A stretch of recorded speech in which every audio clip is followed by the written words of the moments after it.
अस्सलाम वालेकुम स्टूडेंट, कैसे हैं आप सब। उम्मीद करता हूं कि आप सब खैर वाफियत के साथ होंगे। आज हम जो है वो एक्सरसाइज 3.3 क्लास 10th की जो है वो करने जा रहे हैं। तो इसका क्वेश्चन नंबर जो 1 है उसकी स्टेटमेंट है कि फाइंड द थर्ड प्रपोर्शन, तीसरा मुतनासिब जो है उसको मालूम करना है। तो तीसरा मुतनासिब मालूम करने के लिए उसी तरह जैसा कि हमें पता है स्टूडेंट, किसी भी क्वेश्चन को सॉल्व करने के लिए हमें अगर उसके तमाम वो स्टेप्स और तमाम कंसेप्ट अगर अच्छी तरह से आते हैं तो फिर हम बड़ी आसानी से अपने क्वेश्चनों को सॉल्व कर सकते हैं। तो देखते हैं जी तीसरा मुतनासिब का क्वेश्चन कैसे सॉल्व होना है। स्टूडेंट, आपको जब क्वेश्चन की स्टेटमेंट तो देगा फाइंड द थर्ड प्रपोर्शन यानी तीसरा मुतनासिब मालूम करें, तो आपको क्वेश्चन में रकमों की तादाद जो दी जाएगी वो होगी 2, यानी आपको 2 रकमें दी जाएंगी। आपने उन 2 रकमों से 4 रकमें बनानी है। क्या है जी, पहला स्टेप तीसरे प्रपोर्शन में, तीसरे मुतनासिब में जो हमें क्वेश्चन मिलेगा उसमें स्टूडेंट रकमों की जो तादाद है वो 2 होगी हमें, यानी 2 रकमें मिलेंगी, 2 रकमों की तादाद होगी, सिर्फ 2 रकमें होंगी, सेंटर में कॉमा डाल के या स्टेटमेंट में होगी तो वो कहेगा A and A plus B, find the third proportion. ये पहला स्टेप है, क्वेश्चन की पहचान कर लेनी है। इसके बाद स्टूडेंट नंबर 2 पे हमने काम क्या करना है, हमने उन 2 रकमों में से जो दी गई हैं उनको इस तरह लिखना है कि उनकी तादाद 4 बन जाए। हमने रकमों की तादाद 2 दी जाएगी, हमने उस 2 रकमों की टोटल है 4 रकमें बनानी है, यानी वो 2 नहीं रहनी चाहिए, वो 4 बन जाए। अब 4 रकमें बनाने के लिए आपने करना क्या है, नंबर थर्ड, स्टूडेंट जो दूसरे नंबर पे रकम होगी, यानी जो दूसरी रकम होगी, आपने दूसरी रकम को 2 बार लिखना है। यानी तीसरा स्टेप आपका क्या बनता है कि 2 रकमों को 4 बनाना है। बनाना कैसे है, आपके पास जो दूसरे नंबर पे रकम होगी एंड के बाद, और के बाद या कोमे के बाद आपने उसको 2 बार लिखना है। अब पहले दी गई थी 2 रकमें, जब आपने दूसरी रकम को लिखा 2 बार तो अब तक आपके पास रकमें बन चुकी हैं 3। अब आपने क्या करना है, जो चौथी रकम की जगह आपने नंबर लिखना है, अदद लिखना है, मुतगय्यर लिखना है, नामालूम लिखना है, उसकी कीमत हमें मालूम करना होती है। और वो जो एंड पे आप चौथे नंबर पे लिखते हो ना, उसे हम कहते हैं थर्ड प्रपोर्शन। मसलन लेट करते हैं, हमें ए बी सी डेफिनेशन करते हो, हम कहते हैं जी let A B C with 3 quantities, A B C 3 मिकदारें हैं, then A ratio B proportion B, यानी बी को दोबारा रिपीट किया, रेशो सी, तो जो वो सी एंड पे आया है वो हमारा थर्ड प्रपोर्शन है। मीन क्या करना है, जब दूसरी रकम को 2 बार लिख लिया तो आखिर पे जो मालूम करना है वो आप अपनी मर्जी से लिख लें। जो नामालूम अदद होगा आपने उसको चौथी रकम के तौर पर लिखना है, वो हमारे पास हमेशा रकम चौथी होगी थर्ड प्रपोर्शन में। अब 4 रकमें बन गई, अब आपकी मर्जी है उसी तरह पिछली एक्सरसाइज की तरह product of mean proportion equal product of extreme values ये लिख लें, या आप बटा लगा के निस्बत की जगह में पता है बटा लिखते हैं, क्रॉस ज़रब दे दें, तो ये आपकी मर्जी है। इससे आगे आप जैसे मर्जी क्वेश्चनों को सॉल्व कर लें। तो जी स्टूडेंट चलते हैं जी, मैं अपना पहला क्वेश्चन सॉल्व करने की तरफ। क्वेश्चन नंबर 1 की स्टेटमेंट है फाइंड थर्ड प्रपोर्शन। पहला जूज, कितनी रकमों की तादाद हमें दी गई है 2। मैंने आपको बताया हमने इसकी 4 रकमें बनानी है। कैसे बनानी है, पहली रकम हमने वैसे ही लिख दी, देखें, फिर रेशो, जो दूसरी रकम है इसको आपने रिपीट करना है, यानी 2 बार लिखना है। देखें प्रपोर्शन, फिर 12, और मैंने बताया जो मालूम करनी है वो चौथे नंबर पे लिख दें। देखें रकमों की तादाद थी 2, मैंने बना ली 4।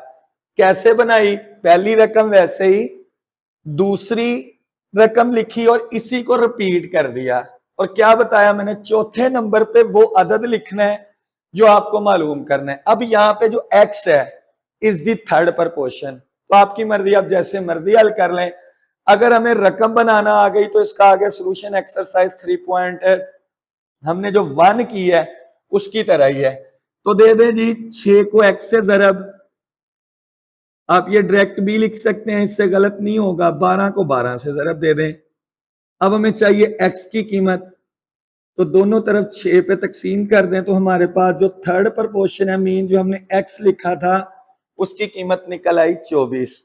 या आप लिख लें product of mean value equal product of extreme value, या इस तरह आप डायरेक्ट भी लिख सकते हैं, या 6/12 इक्वल 12/x क्रॉस जरब, जैसे आपका दिल चाहे आगे क्वेश्चन सॉल्व कर सकते हैं। हम 3.1 में सीख चुके हैं जी। स्टूडेंट चलते हैं दूसरे जूस की तरफ।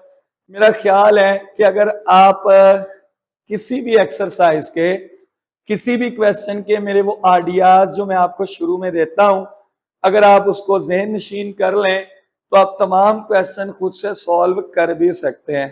तो स्टूडेंट मजे की आपको एक बात बताऊं, मुझे इसका नुकसान भी होता है। आप पूछेंगे, आपके ज़हन में आ रहा होगा कि कैसे। स्टूडेंट देखें, वो बच्चे जो ज़रा शार्प होते हैं, जो माशाल्लाह तेज होते हैं, जिनका हाफजा जो इंटेलिजेंसी लेवल अच्छा होता है, वो मेरी स्टार्ट की वीडियो का इंट्रो और कंसेप्ट देखने के बाद एक आधे जुज को चेक करते हैं और बाकी क्वेश्चन वीडियो को छोड़ देते हैं, क्योंकि बहुत सारी उन्हें समझ आ चुकी होती है। मैं किन बच्चों की बात कर रहा हूँ, जो बहुत जरा शार्प होते हैं, तो बाकी वीडियो जो है वो उसको अच्छे से देखते ही नहीं है। लेकिन फिर भी स्टूडेंट, बहुत अच्छी बात है, मुझे इस बात पे खुशी होती है कि आपको शुरू से, इंट्रो से, कंसेप्ट से, आइडियाज से आपको अच्छे से समझ आ जाती है। वैसे भी होना भी यही चाहिए कि एक अच्छा तालिब इल्म, एक अच्छा स्टूडेंट वही कहलाता है जो इंट्रो और कंसेप्ट को अच्छे तरीके से समझता है। अगर हमें उसकी समझ आ जाए तो हम स्टूडेंट कोई भी क्वेश्चन जो है ना वो बड़ी आसानी के साथ कर सकते हैं।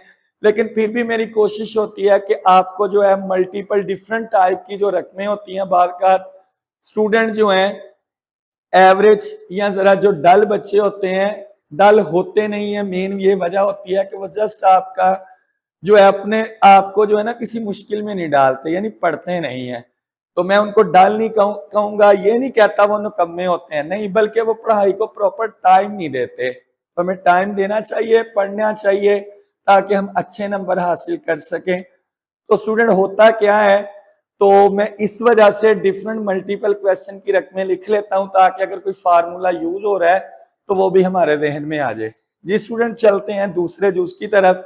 अब जारी बात है, जो अच्छे बच्चे थे जिन्हें आइडिया समझ आ गया, कंसेप्ट, वो फौरन कहेंगे जी पहली रकम ये लिखनी है, इसको 2 बार लिखना है और एंड पे वो अदद लिखना है जिसे मालूम करना है। तो चलते हैं जी, इसको सॉल्व करते हैं। पहली रकम रेशो, दूसरी रकम, क्या करना है, इसी रकम को रिपीट करना है और एंड पे जो आपने मालूम करना है। अब उसी तरह क्रॉस मल्टीप्लाई कर दें, एक्स ए क्यूब, इन दोनों को 9a4, हमें चाहिए x की कीमत, तो दोनों तरफ डिवाइड कर दें, तो 9a यानी 9a जो है वो हमारा आंसर आ जाएगा जी। स्टूडेंट तीसरे जो उसकी तरफ उसी तरह में 2 रकमें दी गई हैं, तो देखें बड़े आराम से खुद ब खुद क्वेश्चन सॉल्व होते जाएंगे। पहली रकम रेशो निस्बत, दूसरी रकम प्रपोर्शन तनासब, तीसरी रकम, और जो मालूम करना है वो चौथे नंबर पे। जरूरी नहीं आपने एक्स लिखना है, आप वाई भी लिख लें, जी लिख लें, ए लिख लें, बी लिख लें, जो आपका दिल चाहे। तो उसी तरह इसको इसके साथ ए स्क्वायर नफी बी स्क्वायर इंटू एक्स, ये ए नफी बी और ए नफी बी आ जाएगा, इन दोनों ने आपस में जरब होना है। अब हमें कीमत चाहिए इसकी, तो दोनों तरफ इस पे कर दें डिवाइड, ए नफी बी इंटू ए नफी बी ओवर में स्टूडेंट ये बटे में आएगा तो इसका फार्मूला ओपन कर दें, एक मरतबा जमा के साथ, एक मरतबा माइनस के साथ, यानी ए स्क्वायर नफी बी स्क्वायर को हम लिख सकते हैं ए जमा बी, ए नफी बी।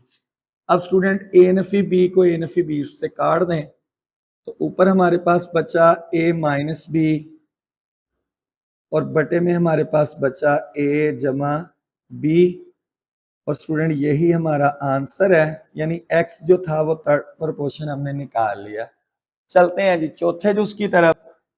तो सिमिलरली स्टूडेंट देखें, पहला जुज, पहली रकम रेशो, दूसरी रकम, कोई मेथड में चेंज नहीं करूंगा, एक ही मेथड तमाम क्वेश्चनों पे अप्लाई होगा, इसी रकम को रिपीट करूंगा।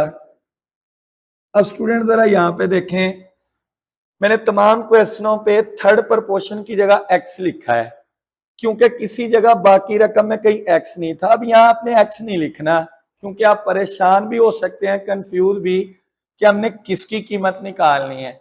चूंकि टर्म के अंदर, रकमों के अंदर एक्स वाई है तो आप यहाँ पे स्टूडेंट a लिख लें।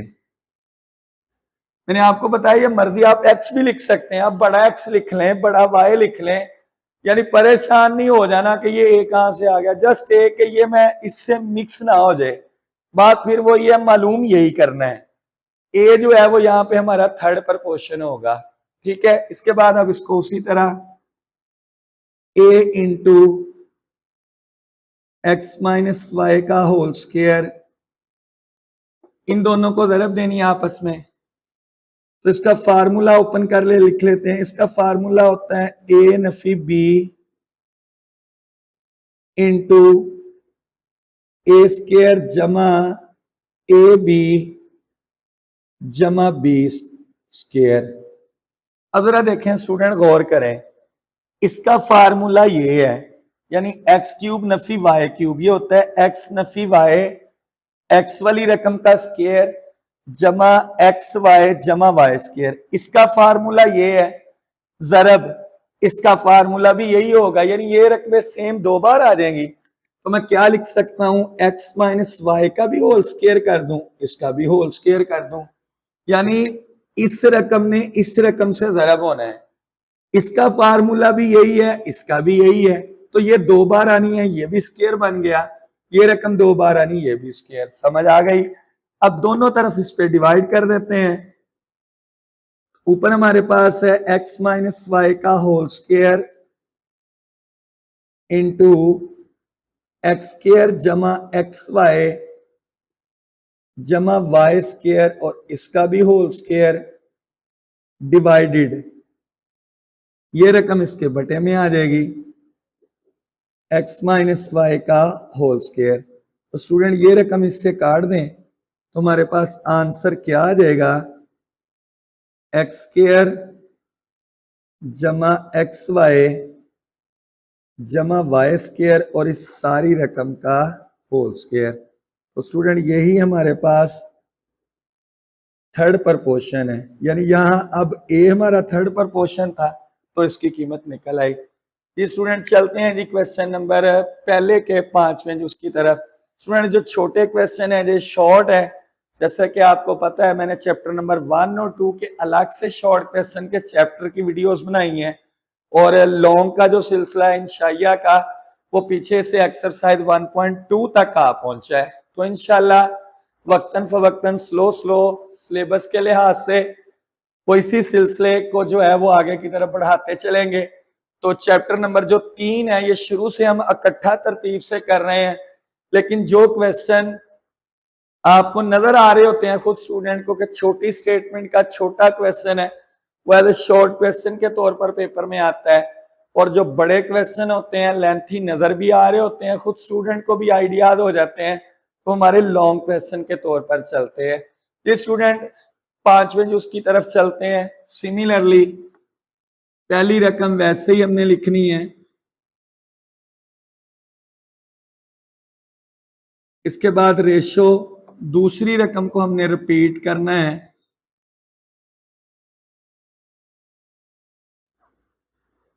प्रपोर्शन, यानी दूसरी रकम को फिर रिपीट करके लिखेंगे और एंड पे जो आपने मालूम करना है, आपकी मर्जी जो मर्जी लिख लें। उसी तरह मैं इधर भी ए लिख देता हूं, चूंकि एक्स वाई जो है वो रकम में पहले मौजूद है।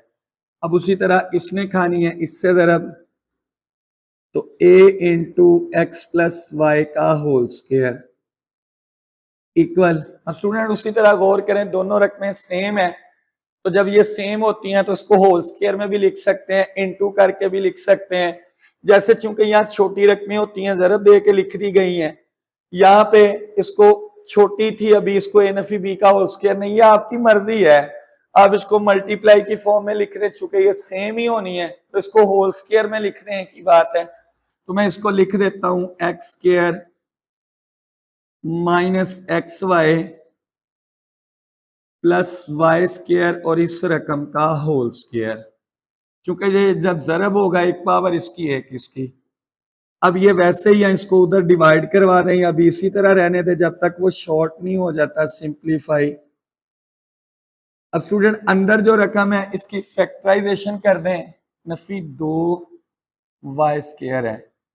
ये रकम भी जरा तवज्जो से देख लीजिएगा, नफी 2 वाई स्क्वायर है,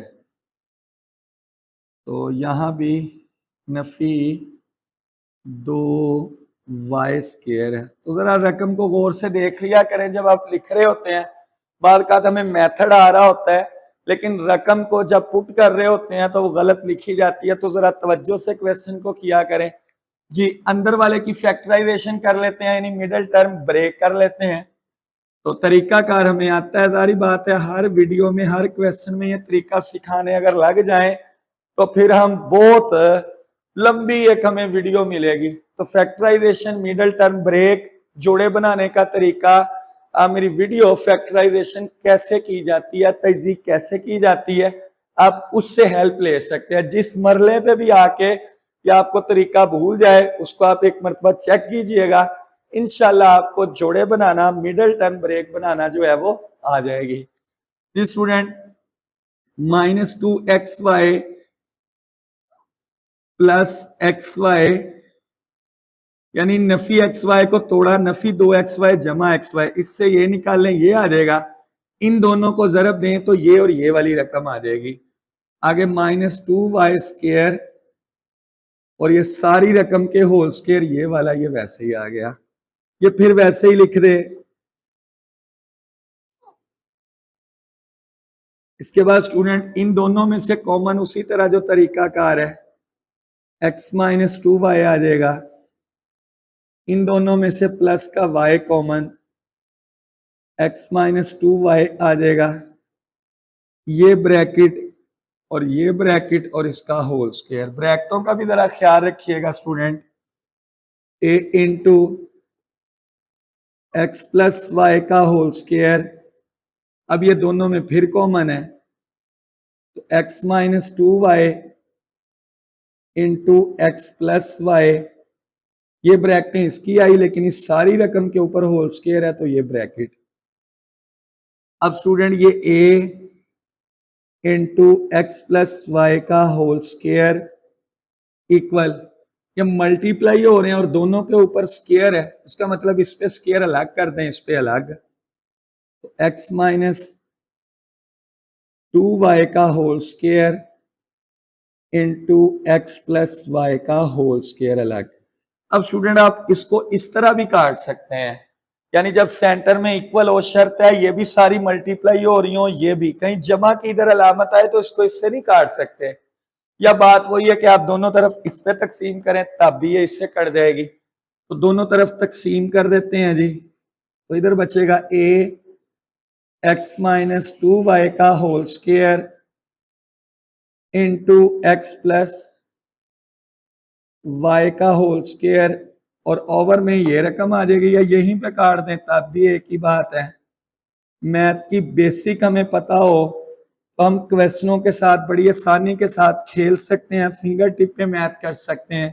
तो इसको स्टूडेंट इसके साथ काट दें तो हमारे पास आंसर आ गया x माइनस 2y का होल स्क्वायर, और स्टूडेंट यही हमारा जो है वो थर्ड प्रपोर्शन है। जी स्टूडेंट, इसके 5 यूज हो गए। अब चलते हैं स्टूडेंट, इसी क्वेश्चन का एक आखिरी यूज है पी क्यू की फॉर्म में है, वो भी सेम इसी तरह।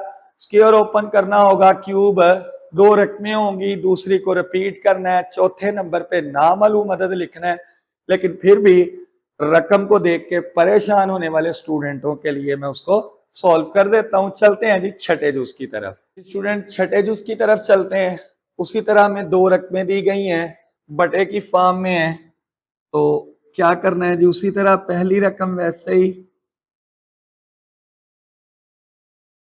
रकम को तवज्जो से देख लिया करें लिखते हुए। बाज़ औक़ात जो है ना रकम गलत लिखी जाती है। इसके बाद दूसरी रकम,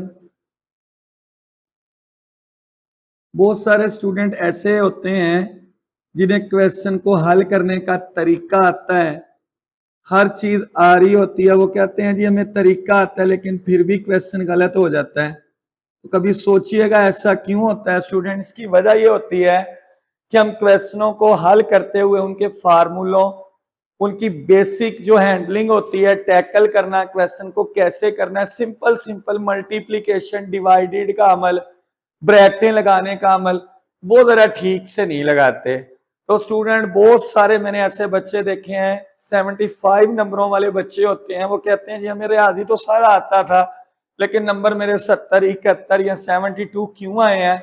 स्टूडेंट बेसिकली यही होता है कि ह्यूमन एरर भी, हम इंसान हैं तो हमसे क्वेश्चनों को मल्टीप्लाई करते हुए अलामत कभी लगाना भूल जाते हैं, कभी डिवाइड सही से ना किया, इधर से रकम उधर जानी, हमें पता है कि अलामत चेंज करनी है, बात का वही लगा दी जाती है। तो स्टूडेंट मैथ जो है ना ये प्रैक्टिस का नाम है, प्रैक्टिस किया करें मैक्सिमम, ताकि हमारा जो क्वेश्चन है, और कोशिश भी किया करें जो अच्छे बच्चे हैं कि कम से कम इनके आंसर, सारे तो मैं नहीं कहता, लेकिन कम से कम आंसर को ज़हन में बिठा लिया करें कि इसका आंसर इस तरह से कुछ आता है, तो फिर इंशाल्लाह हमसे जो है वो कभी भी गलती नहीं होती। जी दूसरी रकम को रिपीट करना है स्टूडेंट। देखिए एक ही पैटर्न है, रकमें बदल बदल के आई जा रही हैं।